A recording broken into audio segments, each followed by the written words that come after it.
Lovable, cute, cuddly Justin Bieber. When he's alone, he sucks. Can't break the top 15 Billboard songs to save his life.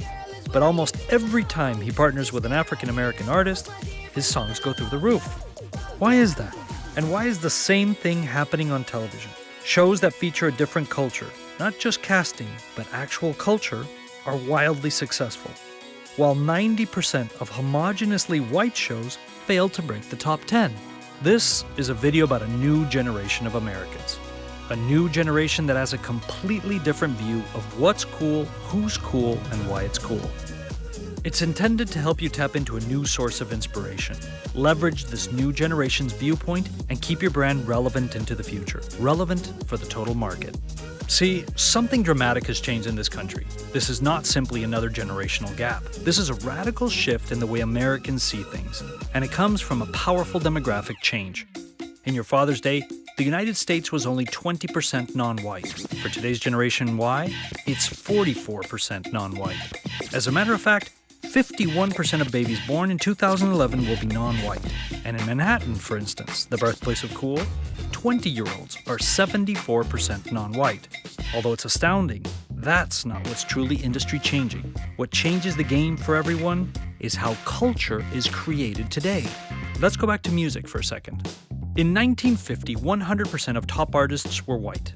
But as the years move forward, things change dramatically.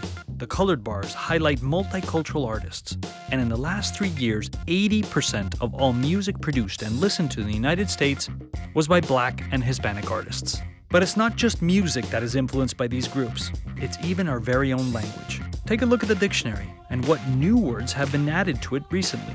In the last 10 years, as the internet, the green movement, politics, and medicine created new phrases and words, one source of language change towers above the rest. Cross-culturally inspired words like telenovela and boo account for a full third of all the words added to the dictionary, more than any other single source. And here's where it gets interesting to you. This trend hasn't gone unnoticed.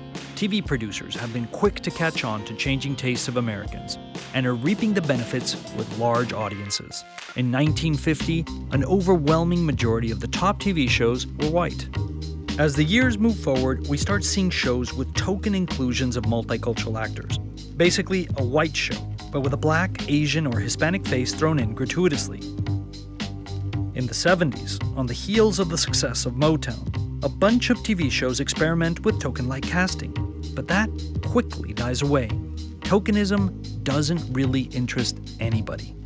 But in the 90s, an interesting trend starts. The new wave of shows draw inspiration from other cultures. And over the next 15 years, that trend grows to the point now where 90% of shows that are successful draw their inspiration from another culture. Okay, enough! You try speaking in another language. Everybody out of my house!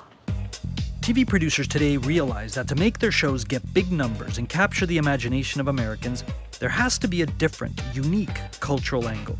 Gone are the days when the general market wants to see only general market ideas. It's now the total market, and they want to see total market ideas. Today, successful writers and producers draw inspiration from other sources. In the end, what it boils down to is this: culture is no longer created this way. Culture in America is created like this, and it's time advertising does the same. Some brands have accidentally discovered how this source of inspiration draws massive fans, but there's a methodical way to go about it.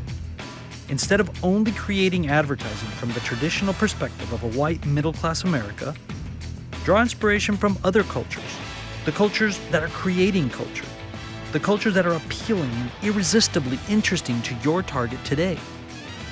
This idea, drawing inspiration from other cultures, in your grandfather's day may have been brand suicide. But today, what's brand suicide is to ignore the trend, ignore what's hot, ignore that other cultures are creating the culture in the country. That's brand suicide today. So lean into other cultures, use them, and keep your brand's edge sharp.